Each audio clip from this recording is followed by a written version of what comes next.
महेंद्र भांगे प्रभाग 7 राष्ट्रवादी काँग्रेस उमेदवार. चुनाव चिन्ह तुतारी. प्रभागाला स्वच्छ सुंदर निरोगी बनवू. शिक्षा रोजगाराला प्राधान्य. बघा ग्रामीण योजना.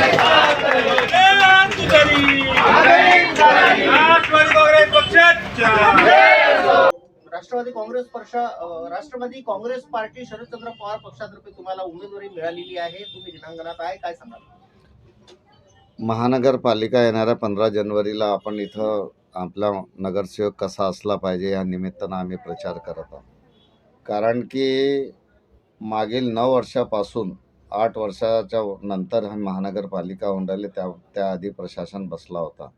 प्रशासनानं जे आतमधले जे कामं होते, जे त्यांना जमत नव्हते, जे नगरसेवकांना सर्वांना माहीत राहते की कोणते कामं केलं पाहिजे, काय केलं पाहिजे. पण आम्ही राष्ट्रवादी काँग्रेस पक्ष मान्य शरदचंद्रजी पवार आमच्या तुतारी चुनाव चिन्ह आहे. ह्या चिन्हाच्या माध्यमातून आम्ही आपल्या प्रभागाचा विकास करण्याकरिता लोकांमध्ये आम्ही सतत 25 वर्षापासून जात आहोत न त्या निमित्तानं आम्ही आता निवडणुकीला उभे झालेलो आहोत. मागच्या निवडणुकामध्ये मी उभा होतो, पण मला तेवढा प्रतिसाद मिळाला नाही. मी 3ऱ्या नंबरवर होतो. पण आता मला असं आश्वस्त आहे की मी निवडून येईल. कारण की हा जो पिरियड गेला, जो मागच्या 8 वर्षाच्या न 10 वर्षाच्या, त्यामध्ये मी पुष्कळ काम केलेलं आहे. मी इथं आपल्या या क्षेत्रामध्ये आरोग्य शिबिर घेतलेले आहे. गुणवंत विद्यार्थ्यांचा सत्कार केला आहे. ज्येष्ठ नागरिकांचा सत्कार केला आहे.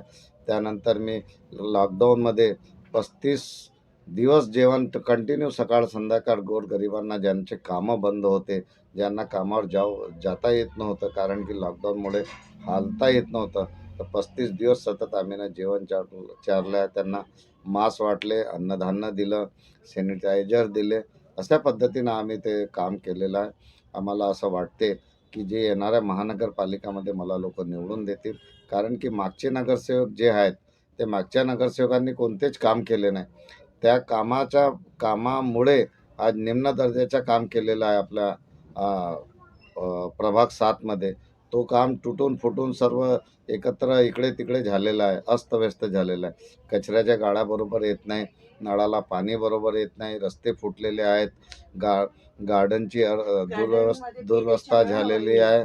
आणखी आपल्या मैदानामध्ये कचरा लोक टाकतात. अशा पद्धतीनं आपल्याला काम करायचे आहे. कारण की आपण महानगरपालिकेमध्ये लोकांचे काम करण्याकरिता ना आपल्या वार्डाचा विकास झाला पाहिजे, स्वच्छ सुंदर आणि निरोगी वार्ड राहिला पाहिजे, याकरिता आम्ही काम करण्याची आवश्यकता आहे. मागील 15-20 वर्षाआधी 20 वर्षापासून BJPची सत्ता होती. त्यांनी महानगरपालिकेच्या शाळा पूर्ण बंद करून टाकले. महानगरपालिकेच्या शाळा जे आपले गोरगरिबांचे लोक शिकत होते, रिक्षा चालवणेवाले, गड्ढा खोदनेवाले, आपला सब्जी भाजी विकणेवाले, अशा लोकांचे जे मुलं बाळं शिकून मोठे झाले, त्या शाळेला यांनी बंद केला आणि गोरगरिबांचा हक्क हिरावून घेतला. शिक्षा त्यांनी हिसकावून घेतली. त्याला अत्याधुनिक करून इंग्लिश मीडियम करून गोरगरिबांना कसं शिक्षण देता येईल, ह्या पद्धतीनं आम्हाला असं वाटते की काम केलं पाहिजे. आपल्या वार्डामध्ये लायब्रऱ्या राहिल्या पाहिजेत.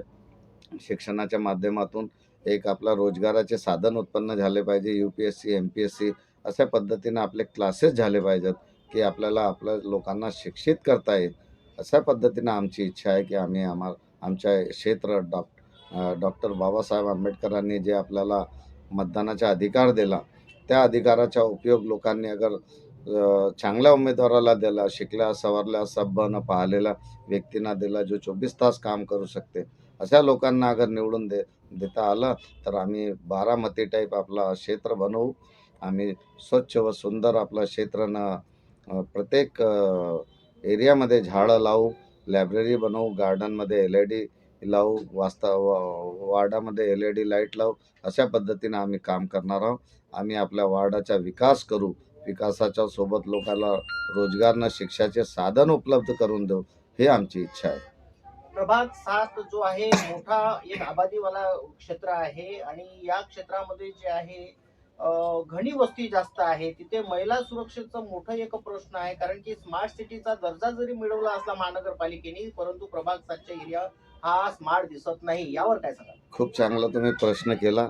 कारण की स्मार्ट सिटी म्हणलं म्हणजे फक्त मेन रोडवरचे रस्ते सुंदर झाले म्हणून स्मार्ट सिटी होत नाही. आपण जो शेवटचा माणूस राहते गल्ली कुचड्यामध्ये किंवा गोरगरीब माणूस राहते तिथपर्यंत विकास गेला पाहिजे. तिथची गटर लाईन जे 25-25, 40-40 वर्षापासून बनलेली आहे ते आजपर्यंत नवीन बनवण्यात नाही आली. त्याला कुठंतरी ते जाम होते, चोकेज होते. त्याच्यामुळे हैजा, मलेरिया, डेंगू असे ज्या बिमाऱ्या लोकांना होतात त्या लोकांपासून आपल्याला वाचलं पाहिजे.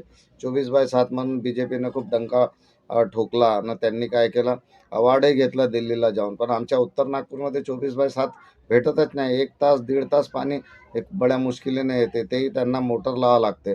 मोटर लावला तर इलेक्ट्रिकच्या बिलही वाढते, नळाच्या बिलही वाढते. पहिले नळाचा बिल वर्षातून एकदा येत होता, आता दर महिन्याला येत आहे. 200-300 येत होता, आता 1000 रुपये महिन्याचे हिसपानं बिल येतात. अशा पद्धतीने त्यांनी महागाई वाढवलेली आहे. टॅक्स जे पहिले 200-300 येत होते आता 2000-4000 टॅक्स येते. आपल्याला माहीत असेल की हे जे लोक आहेत हे लोक गरिबांचं शोषण करतात, त्यांना मागं ठेवण्याचा प्रयत्न करतात. गोरगरिबांचा विकास करण्याकरिता हे लोक सक्षम नाहीत. हे लोक पैसेवाल्यांचा विकास करण्याकरिता हे लोक आलेले आहेत. सिव्हिल लाईनमध्ये सर्व व्यवस्था देतात, आमच्याकडे 1 टाईम पाणी देतात. आम्ही कितीकदा निवेदन दिलं हे महानगरपालिकेच्या आयुक्तांना की आम्हाला कमीत कमी 2 ते 3 तास पाणी द्या, 2 टाईम पाणी द्या. काऊन की गोरगरीब जनता आमच्या क्षेत्रामध्ये राहते, ते कामाला जाते तर पाणी भरू शकत नाही. ना आमचे काही खूप मोठे मोठे टँकर वगैरे राहत नाही, तर टँक वगैरे वरतं. अशा पद्धतीनं यांनी आमच्या गोरगरिबांना केला नाही. गटर लाईन्स फुटलेले आहेत, आपलं काय म्हणतात ढाकणं फुटलेले आहेत. आपले बरोबर त्यांनी फुटपाथ बनवलेलं नाही. अशा पद्धतीने त्यांनी विकासाच्या बोजारा इथं उत्तर नागपूरमध्ये आमच्या प्रभागामध्ये केलेला आहे. त्याला आम्हाला कुठंतरी सुधारण्याची आवश्यकता आहे. चुनाव प्रचार अंतिम दौरमध्ये आहे आणि 15 तारखेला वोटिंग होणार आहे. अशा परिस्थितीमध्ये क्षेत्राच्या नागरिकांना तुम्ही काय एक अपील करू इच्छिता? मी क्षेत्राच्या नागरिकांना हे अपील करणार आहे की नागपूर महानगरपालिकामध्ये जे प्रभाग 7 नंबर आहे तिथला मी उमेदवार आहे. माझ्या चुनाव चिन्ह तुतारी वाजवणारा माणूस जे मान्य शरदचंद्रजी पवार साहेबांच्या पक्षाच्या चुनाव चिन्ह आहे. या पक्षाला तुम्ही निवडून द्याल तर नक्की तुम्हाला असं वाटेल की मी एक योग्य उमेदवार निवडून दिला, शिकला सवरला आणि समजदार, जो 24 तास 7 दिवस काम करण्याकरिता तत्पर आहे. ना आम्ही लोकांना काम करतो ना लोकांच्या मधामध्ये राहतो, म्हणून आम्हाला लोक निवडून देतील असं मला वाटते. पण मी लोकांना पुन्हा नम्र विनंती करतो की प्रचंड बहुमताने मला निवडून द्या. माझ्या 3 नंबरची बटन आहे, तुतारी चुनाव चिन्ह आहे महेंद्र तुळशीराम भांगे. त्या बटनाला दाबून तुम्ही प्रचंड बहुमताने निवडून द्या अशी माझी तुम्हाला सर्वांना प्रभागाच्या वतीनं नम्र विनंती आहे माझ्या वतीनं. महानगरपालिकेकरता काँग्रेससोबत तुमची आघाडी होणार होती, पण वेळेवर बिघाडी झाली आणि तुम्हाला एकट्याला मैदानामध्ये उतरावं लागलं. आज तुम्ही निवडणूक लढता आहे, कसा पद्धतीने रिस्पॉन्स तुम्हाला मिळतोय जनतेकडून?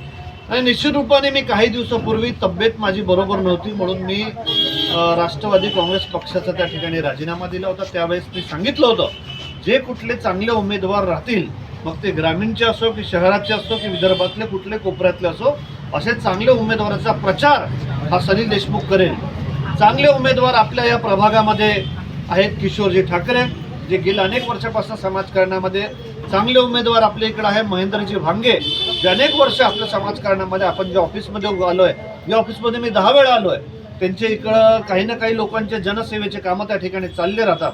मी आपल्याला सांगतो, राष्ट्रवादी काँग्रेस पक्ष आणि शिवसेना यांची सकाळी 7 वाजेपर्यंत बोलणी चालू होती आणि ती जाणीवपूर्वक बोलणी फिसकटली गेली आणि काँग्रेस पक्षाचा डाव आहे असे सगळे लोक शिवसेना पण सांगते आणि तसे राष्ट्रवादीचे लोक पण सांगतात आणि मुद्दामून ही युती तोडण्यात आली असं या दोन्ही पक्षांचं त्या ठिकाणी म्हणणं आहे. माझं फक्त एवढंच म्हणणं आहे, चांगले उमेदवार महेंद्रजी भांगे आहेत, चांगले उमेदवार किशोरजी ठाकरे.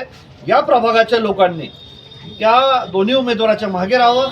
ज्यांचं मोठा त्याग, बलिदान, समाजसेवेसाठी अविरत काम करणारे हे दोघं आहे. मी आतापर्यंत नेहमी पाहिलं आहे की नेहमी आपल्या भागाच्या लोकांसाठी, नेहमी या विकासासाठी, नेहमी सेवा करत राहणं यांचा त्या ठिकाणी संकल्प राहिला आहे. अशा लोकांना आपण निवडून नाही दिलं तर निश्चित रूपाने आपल्या प्रभागाचा त्या ठिकाणी दुर्दैव राहील असं मला त्या ठिकाणी सांगायचं. नागपूर काँग्रेसचे नेते विकास ठाकरेंनी 100 पारचा नारा दिलाय, तर बीजेपीचे इथले हेवीवेट चंद्रशेखर बावनकुळे यांनी 125 पारचा नारा दिलाय. राष्ट्रवादीची काय इच्छा आहे?